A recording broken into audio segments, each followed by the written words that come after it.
Hey, folks, we've got special guests in the house today. Jeff Gersman by my side. I'm a special guest. No, you're not. God damn it, I always do that wrong. But we do have Matt Teager, game director on Fall of Cybertron. Sorry, Transformers: Fall of Cybertron. Correct. The Transformers is not implied. It is explicit. All the best games have a subtitle. That's just the way. They also have lava. Yes. Best RPGs always have sewers. And also, Right? but I also, if you're going to have a subtitle, you might as well have Storm in the subtitle, right? So after this, we've got Storm of Cybertron. Storm of Cybertron sounds good. I'll go. Done. Cyberstorm of Cybertron. Oh no! That may be too much. So we are going to be hands off on this one as we get into this. Yeah, we've got a ton of stuff to show you guys. We're Yeah. actually going to hop around through a bunch of levels because one of the great things is about this game and this franchise is all the different characters that you get to play as. Yeah. So the first one we're going to show you is Optimus. I think he does a great job of showing you kind of the meat and potatoes core gameplay that is Transformers. And we paused here in the menu to show you really quick is one of the cool pre-order bonuses we have is you can play old school G1 Optimus through the whole level game experience. The only Optimus Prime I'm willing to recognize as Optimus Prime. So for also you, the Geneva He Convention. does not turn into a gorilla. That's Optimus Primal. He does not turn into a future truck. He Right. turns into a truck. So if you go back really quick, so this is the one we spent huge amount of time coming up with. Go on. We spent an enormous amount of time making sure we tons got of it work right. went into it. Great. Huge effort back and Outstanding. forth with Hasbro, brand new toy line, but. That sounds really No, exciting. what you don't is care. And so we're going to go straight into G1. But I got to get this out of the way up front. So also, there's a toy line with these. You worked with Hasbro to do toys for the new stuff. All right, that is pretty cool. As just a geek, right? What an amazing thing for us to have worked on something, created something, and then you go into Target and Walmart and all this place, and you see it on the shelves. It's phenomenal. How much did that change how the designs came out? Now that you had to actually think like this is a physical thing that we'll have to turn into. We didn't do anything. We didn't do anything. Okay. Some insane geniuses at Hasbro had to figure out how does this become a truck. They have the 10,000 monkeys at typewriters figuring it out. Yeah. We provide them the 3D assets. The reality is in a game we can cheat a little bit, with stuff.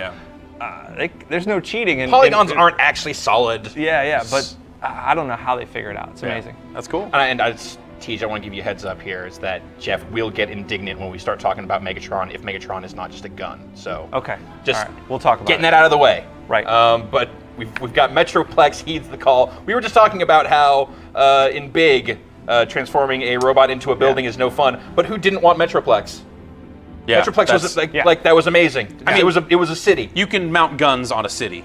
That makes total sense. And he had like compartments, where you could, put other Transformers in it. You guys had the toy when you were a kid? No. I had Trypticon. I never had Metroplex. Okay. Trypticon was cool too. Yeah. And we had Trypticon in the last game. This one we wanted to go even bigger, and Metroplex it's either 3 or 4 times the size of what we did with Trypticon. That's ridiculous. So our Metroplex is colossal. All right, so set up the scene here, Tej. We're gonna jump in. So we're pretty early in the game here, where on Cybertron, and what happened in War for Cybertron was, there was a war? It was a war. Got it. Yeah, right? Okay. Good guys lose. Autobots lose. Yeah. Where we're going to start is the Autobots have only one spot left that's called Autobot City that they're in control of. The Decepticons control everything else. And so where we're going to pick up in the story very early on is just the Autobots trying to defend themselves. The Decepticon army's knocking at the door.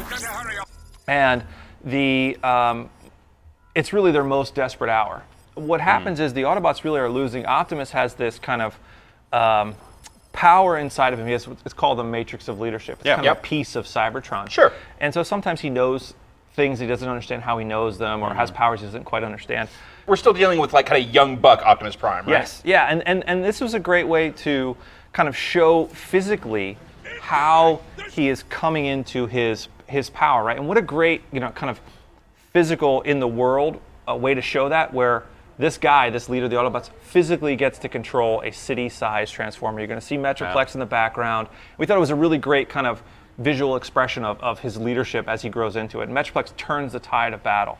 So you're going to get, as your special ability, everybody's got special abilities, control Metroplex as Optimus' special ability. And I think we just go ahead and run it, and we'll maybe talk over it a little bit. I'm sure you guys got a million questions. And then also I want to kind of... big-ass robot hands. So there he is. Look at him. One of the immediate differences is, first of all, we've ignored all the hard work that we did to make our new Optimus Prime. Yes, G1. yeah. That's a dope-looking Optimus Prime. camera much closer than we had in War. Yeah. You remember in Yeah. War for Cybertron, in third person, you could basically see the bottom of their feet, below their feet. By pulling it in, and then of course, then pulling in fine aim even tighter, we just felt like you're getting a much better, more visceral, emotional shooting experience. Yeah. We rewrote the entire weapon system, so now that the guns have a lot more animations involved in them. You can actually, and it's going to sound like a small thing, but it actually makes a big difference. You can switch your weapon hands, and so if you're shooting around cover or around objects, you can then be in control of what side you're on, and it's really fast and fluid. And also it's a great opportunity to show off some cool transformations as their arms kind of evaporate, into the back to hand and then back to the other side. I'm noticing right off the bat here, color palette. Mm-hmm.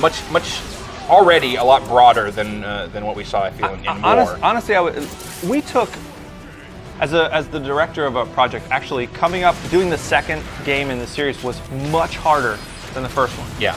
Because you really had to look and say, all right, what is the criticisms of the game? Which ones do we believe in? What do we need to change? And do we want to change that because we're tired of it, or do we want to change it because it was a bad idea? And we go through all that stuff. So one of the core complaints, and let me run through maybe the three big ones, and then we'll kind of hit those back and forth. Is variety. Mm-hmm. Like it got repetitive after a while, both visually and gameplay. You got tired of it. And so, by the way, I'm answering your questions. No, you're doing it. I'm loving it. Second one is, where the heck is all the ammo? There's another big criticism of the last game. And then the AI system in terms of, people were expecting a lot more. So what you're going to see is a much more wide variety of color palettes. And we just kind of opened up the reins on ourselves a little bit and added things like terrain, which again, a real simple thing, but when you're always driving on flat surfaces, it gets kind of numb. When you add those hills and stuff, all of a sudden it gets really exciting. Before we leave this, so I'm going to hop into this. So this is the Teletrans store, brand new, never had this in War for Cybertron. These kiosks are all throughout the entirety of the game. Buy, upgrade weapons, you make permanent improvements to your things. Everything has an upgrade path. We have primary and heavy weapons. One of the things is everything is color-coded in the game. So the primaries are all blue. The ammo for them is blue. They highlight blue. When you see it on his arm, it's blue. Right. The other is yellow. And so you see yellow ammo, that fits with those. And we, by taking the colors, we really allowed it to really pop in the world so you could see the ammo and all that kind of stuff. Yeah. So you're going to see in here, there are a whole host of primaries and secondaries, all with the upgrades. Primaries tend to be bigger clip sizes, less damage, whereas the heavies are the rocket launcher with just a few shells in it, right? And you've got the shotguns and the sniper rifles, all that kind of stuff, but you've also got basically a modified shotgun that vampires health off of people, and you've got a lightning gun and an acid gun and a faction changer, stuff that could be a little bit more sci-fi. And do you always carry one of each? One of each you always carry.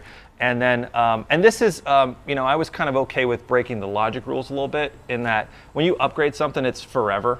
So if you're playing a Starscream, I get the logic gremlin of, wait, I upgraded sniper rifle, why does Optimus have it upgraded? Honestly, I don't care. Because it's a video game. It's a video game, yeah. On top of that, we also have tech, which you're launching from the D-pad. These are one-shot consumables, but a little AI drone that flies around with you, barriers to stop enemies shooting. Greg will show off some of this stuff too. And then finally in perks are the much more expensive but much bigger components. Now, of course, you can't get all this stuff. You don't have enough currency in the game to kind of on your first playthrough. So it's really for people who really want to suck the marrow out of the game, play through multiple times. But these are so big. So it will New Game Plus like that? Like your upgrades will carry through multiple absolutely. playthroughs? It all carries through. So this is like things like improve your foot speed on everybody. Like these are major fundamental changes that I think people are going to enjoy, but oftentimes they're very expensive. And you cash in your space bucks. That's right, and you get those by obviously destroying enemies. You get the Energon. Is there an official name for the currency? We just call it Energon. Okay. Yeah. Or Energon shards. Yeah. So I think would you pick? So he's got. Why don't you go ahead and you can launch your little buddy here. He'll fly around with us. So Clutch. Nice. He's going to fly around with us. He'll go out, pick up enemies. We got a heavy MG in here. See all the yellow highlighting on it? And then if he switches back to the other gun, you'll see it's all much more in the blue. Right. Barrier you can throw down, which is great. You can shoot through, but they can't. You can walk through, all that good stuff. Now, the right bumper is arguably the most important button in the game. When you have so many playable characters and so many different vehicles, controls are crazy important to be consistent for you. So all the vehicles, all the robots, all that stuff, there you can see some yellow ammo in the corner there. We really made sure it popped. Because Right. that was very frustrating for a lot of people, ourselves included, about the ammo. Where the hell was I talking about?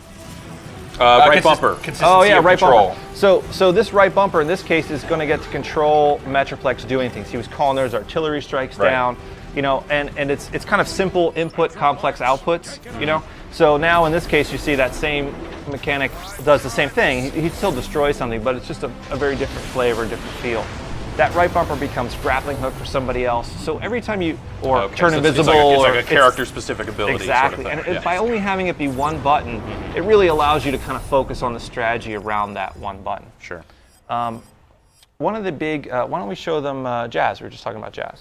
So that's you know a big change here is going from playing as Optimus for you know as a big focus and spreading out the kind of the character payload here. There are two monumental changes I think that we did to the game. One is we don't have the campaign co-op, which I know initially sounds like what a giant loss, but it actually allowed us to really focus every piece around a character and their special ability, so that Jazz's physical level design could support the fact that he has a grappling hook from G1, Right, yeah. you know, and Optimus's physically could support Metroplex stomping around, Right. and someone else can turn invisible, and so that you know, I know. So you don't have to build levels that like any character can get through it, Yeah. and there's yeah. I will honestly. You have to have the part specific that's good for a plane. You have to have and the part that's good unique for sort a, of yeah. So what happens is inevitably when you design for that, with so many variables, what happens is you design for the lowest common denominator, not Right. the most fun character. Yeah. Yeah. And I think that's one of the things that really held War for Cybertron back, was that we had to really design for, well, what's the tank guy going to do? Right. Because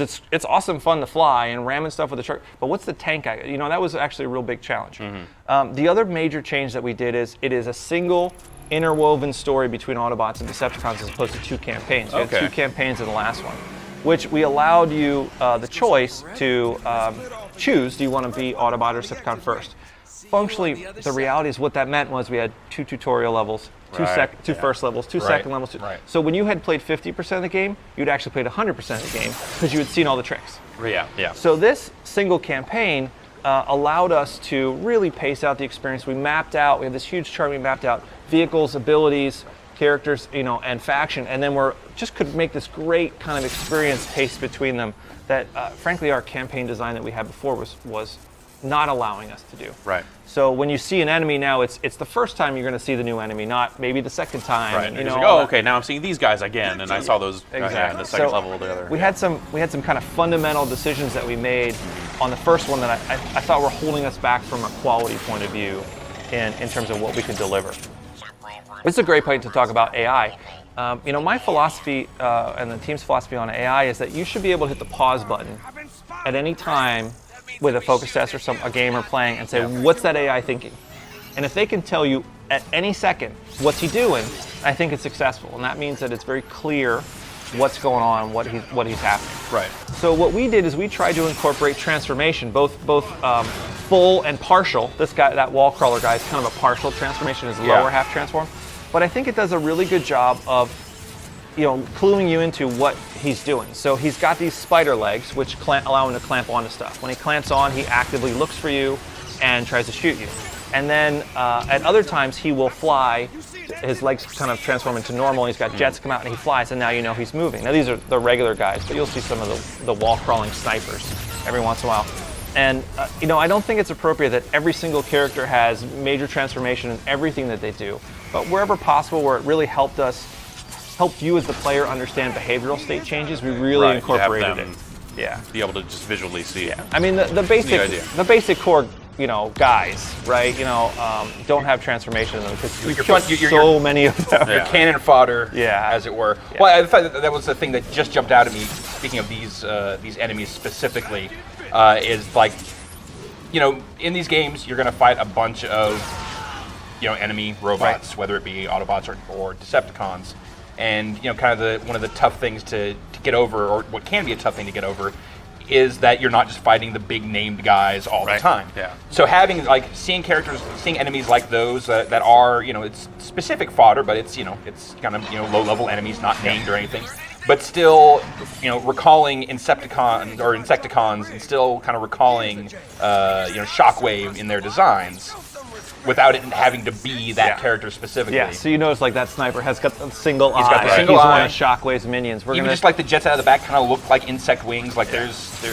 we're going to show you some of the Insecticons too and that stuff. One of the consequences of, and I'm sure at some point we're going to talk about the crazy cool customization system we did in multiplayer, we actually allowed that to ripple back into single player once we figured it out. So the Insecticons are composed of parts, and so they all feel a little different. A lot of the guys are composed of parts, which allowed us to kind of bring it together. I mean, even if it's just like a little superficial difference, just little, it's just little. Even if they're still behaving basically the same, like that can go a long way, I think. So you notice he's got the RB bumper, right? That's what he's using all the time. The cooldown is all these abilities, with one exception, run on cooldown. But the cooldown's much faster on this than it was on Optimus's. So the rules change, but it's still that one button, so it gets really clear to you. And we use Jazz's ability sometimes for navigation, other times for puzzly kind of elements, all that kind of good stuff.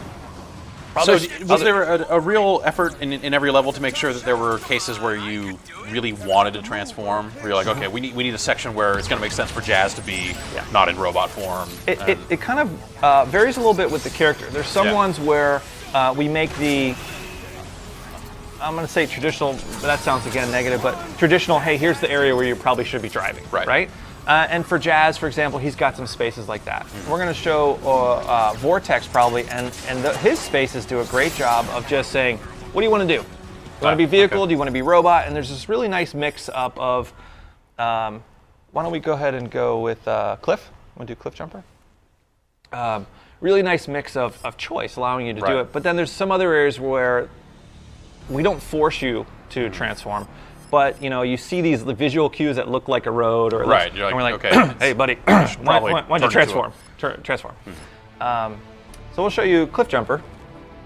I think that ended up being one of the other things that felt like a little bit of a disconnect from what I think of as Transformers was a lot of the vehicle stuff having like, okay, now the vehicles have guns mounted on them. Right. So it makes sense. A lot of stuff that made sense from a gameplay perspective that just like, well, other than this being a big road, I'm still moving and shooting. Like I can still strafe as a vehicle, which, again, makes perfect gameplay sense for a game in which there is a lot of shooting, but doesn't always fit with what I think of as Transformers. I think we kind of got a little more comfortable with it. So some of those, I hesitate to call them driving sequences, but areas where you're really encouraged to drive are really more about, frankly, the joy of driving, right? And by adding the terrain, it's just more fun. We really enjoyed that. So here's just one more character, Cliff Jumper. He gets the ability to turn invisible. He has a cloak ability. And this is another enemy that you're going to see here that I think does a nice job of using some partial transformations to show you behavioral state changes. This is investigate mode. You see this guy in with the green beam. He's looking for you. If he finds or hears something, he goes into aggro mode. Now, you can lose him, and if you lose him, then he'll go back to investigate mode. Real simple, but you can kind of see the physical change. Now, again, we're kind of middle of the level here. You've been crazy effective against most of the guys. That green beam can actually find you when you're invisible. So it's kind of a nice, we're hopping through so much stuff. I want to give you a little context. And now I got the yellow one. When he finds you, it also jams your right bumper ability to cloak. So now I got to kind of deal with him until I either kill him or my ability comes back. It's back now. But again, he's got great audio receptors. He just doesn't, you can lose him. And then, if you're... I guess I really like the look of Cliff Jumper. Robot form, vehicle form, like that just looks awesome. Oh, thank you. He's pretty cool. And also often one of the big questions I get is, what's the continuity of this game with other properties? We are, frankly, I stay most close to G1 cartoon as possible. That's our primary touchstone. And then we will, on occasion, look to the Prime series for some visual kind of DNA pieces where what could our stuff evolve into? Cliff Jumper's head actually is a really great example. I don't know if you watched the Prime series. It's a great, super fun show, but his head is very similar to what's going on in there. But it still has that DNA, that G1 DNA, as far as that fundamental design with the horns and kind of the samurai helmet design. Yeah, that's totally where we're. So you can see those two guys are slightly different from one another in their backs. There's two kind of generic soldiers. If you do it right, you can get the stealth kill on that guy. If you do it wrong, you got a lot tougher fight. And again, this is also maybe one of your first comments was color palette changes. This world is a bit of the finding some of the layers of Cybertron, their older history, and so this area has a different kind of feel to it than where Optimus was, which is the ruins of Iacon. We'll show you some more. And the last level we were in is clearly sort of a sewer factory sort of feel.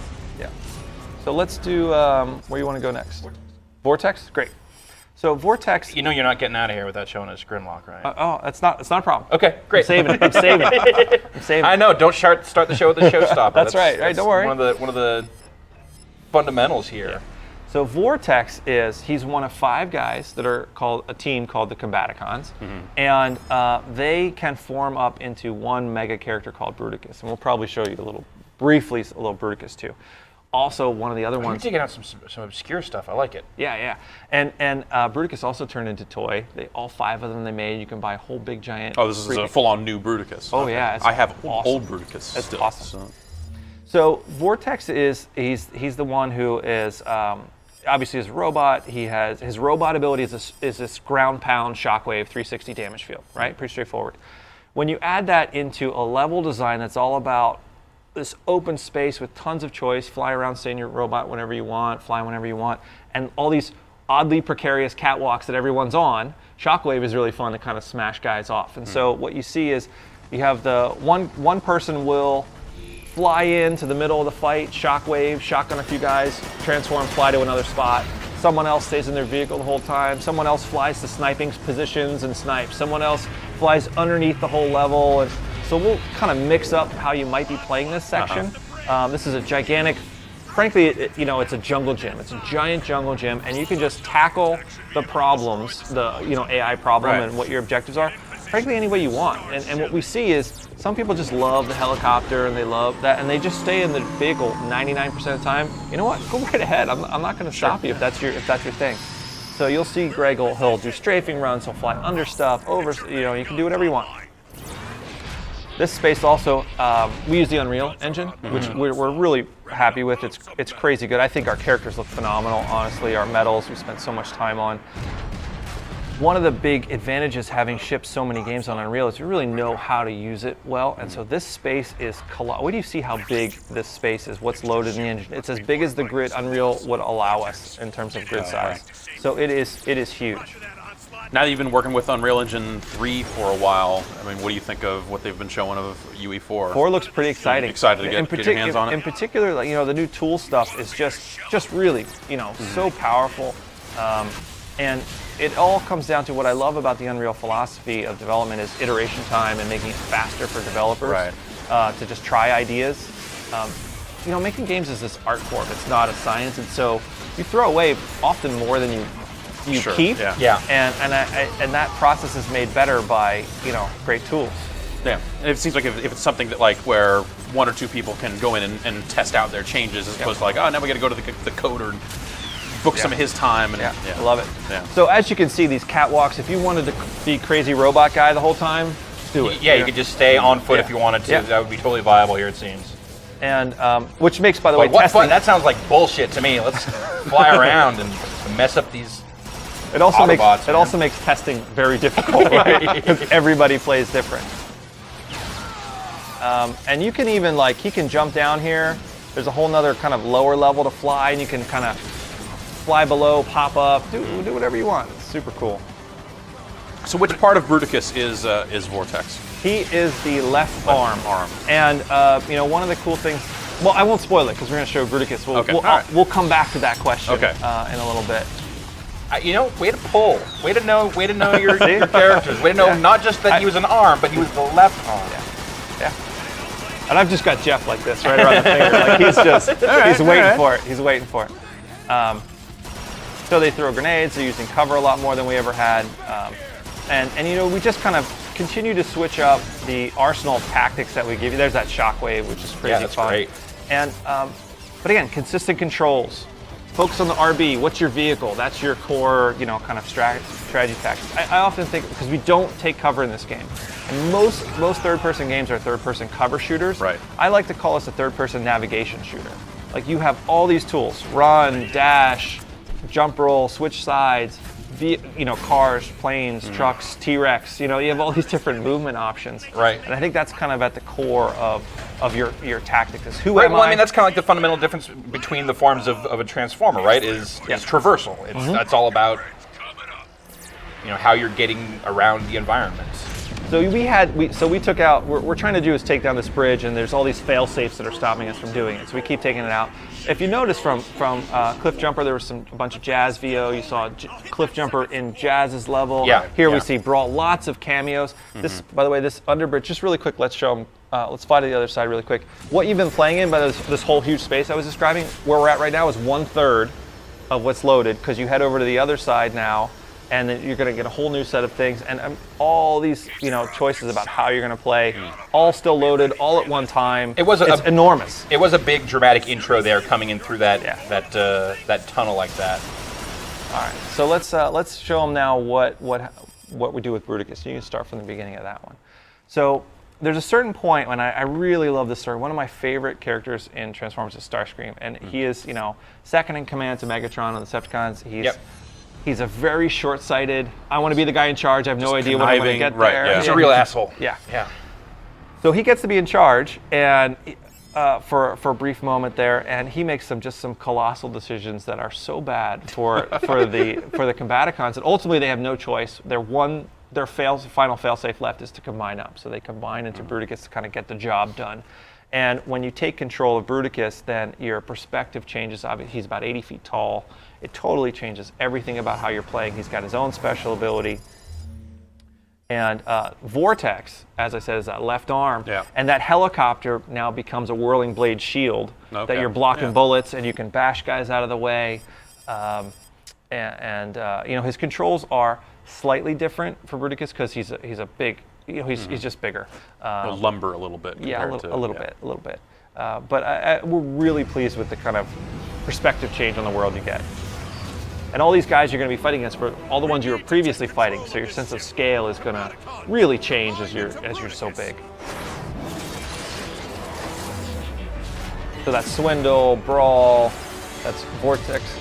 There's Blast Off, Vortex, and the center is Onslaught. And so now all these little dudes are petrified of you. Bruticus online, ready for action.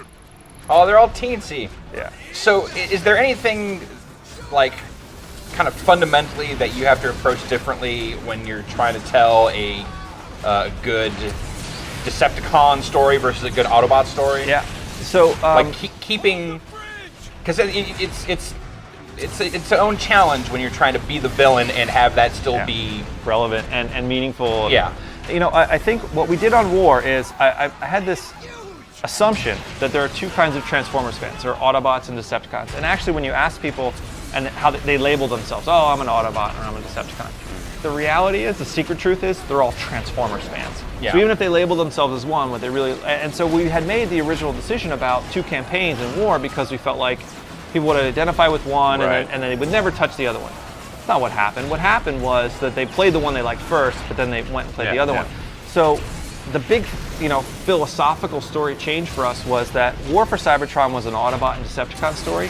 This is a Cybertron story. Okay. Their planet's dying. How do they all feel about it? How are they all kind of desperately? And in fact, the Decepticons are trying to save their world. Just the lengths that they're willing to go to do it is not a place morally that the Autobots want to go. So Robot morality. Come on. This really is science fiction. Is it 0 or is it 1? I mean, robots can cry. But what do they cry? Yeah. I think that's the philosophical angle you need to take now. It's like, can a robot cry? Yeah. And also, what would happen if I was just the left foot here? Yeah. What's a 5-player multiplayer mode where everyone is controlling a segment of Bruticus? I will tell you, it's definitely something we talked about, and we could not find any fun in there. Yeah, exactly. Like, you lift up. Okay, go down. Lift up. Now step down. Almost just be like a separate rhythm mode or something in there. How about Grimlock? Yeah, let's bring it home with Grimlock. Yeah, let's bring it home. So Grimlock's great from about four different reasons. You can go ahead and load it up. One is, he is one of the most popular Transformers of all time. I'd say for most people, he's in the top 5. He is crazy powerful. In this cosmology, I put him up there with Optimus and Megatron in terms of raw power, strength. In this world, he is the only one that ever questions Optimus Prime. He's an Autobot, he's a good guy, but he's the only one who's ever going to stand up and say, I think you're wrong. Nobody ever does that with Optimus. And so it's a great, one, story to tell in terms of Grimlock, but also shows how strong of a leader Optimus is in terms of how he handles that and does with that.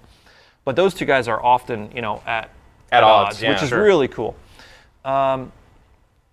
Second reason is you've been playing the game for a little while, you've bought all these cool weapons, you've upgraded them in the store, and now we're going to give you Grimlock, who doesn't have a gun. Sword and shield. Right. So now, I've dealt with these guys before, these little pesky guys I had to deal with before. Now, now I can go. I have to kind of rethink how to deal with them. Incidentally, his controls are similar to Bruticus's because he has a shield and he's more melee predominant. So you're at least familiar when you get to Grimlock. On top, then the third one is transformation is core to everything that you're doing. Right? There's no restrictions on transformation, with the exception of Grimlock. He can't transform whenever he wants to. And, he has a very familiar mechanic you've played in other games. As you destroy enemies, you earn rage, and that meter builds up. You can fire it off whenever you want to, and you can cut out whenever you want, and you're left with as much as you used or didn't use. And you manage that bar when you're in your T-Rex form. You're just this awesome, powerful force on the battlefield. Now, you guys somewhat famously had, it was an effort to get Grimlock in this, as there hadn't been Grimlock in any Transformers stuff in quite a while. Yes. And by all accounts, Hasbro had pretty much retired him. They said, this doesn't have a place in It's not relevant. Not relevant. Yeah, it's not relevant to where Transformers are at right now. Unacceptable. The very notion that something with dinosaurs is not relevant, Well, that is crazy. We are now for this week 2 for 2 on days of having dinosaur-related stuff. It's almost so, dinosaur week over here. Oh, nice. Nice. Anything like that with the Insecticons? Because it seems like once you open it up with dinosaurs, why not have giant bug robots? It actually went the other way. It was easier to do the Insecticons from a logic point of view. We had in War, if you remember, there were some places where you kind of went into the underground of Cybertron, and there were some denizens of the deep that were slight biologic. You could kind of see how they were look jellyfish-like or whatever, and so that was actually a little bit easier. But when we had Dinobots, it was, what's the story? Like, why are they there? Why are they on Cybertron? And, I was pretty adamant that there were 2 rules. One, no time travel, and no alternate dimensions. I thought big giant robots that transformed from other planet millions of years ago in the past was probably enough of a logic leap. I don't think we needed to add it. By the way, they're from an alternate dimension, or they came through a black hole, or they, whatever. So, mess them up. Yeah, so that guy who was really much harder for you as Grimlock, now you're chomping through these little minions. And by the way, these Insecticons, you're gonna fight them as other characters like Jazz, and they are taller than you are. Grimlock's a big dude. Okay. So when you're Jazz and you got a shotgun against those guys, crazy fun. Crazy fun. He's definitely got some weight to him. Yeah, he's a big guy. So the story, I'll give you the real quick nutshell story, is that Shockwave is actually, but here's an awesome moment if you're a big giant Transformers fan, straight out of the movie. Nice, yeah. Excuse me. It's just a great head nod. Yeah, I mean, I thought one of the things that we did great in the last one was just that nostalgic, fan lines to the Uber fans, and we've definitely continued that with crazy, funny Easter eggs and all sorts of cool stuff that goes into that. Well, excellent. Tease, thanks for coming by. Greg, thanks for running the sticks on this one. Excellent job, sir. What does Megatron turn into?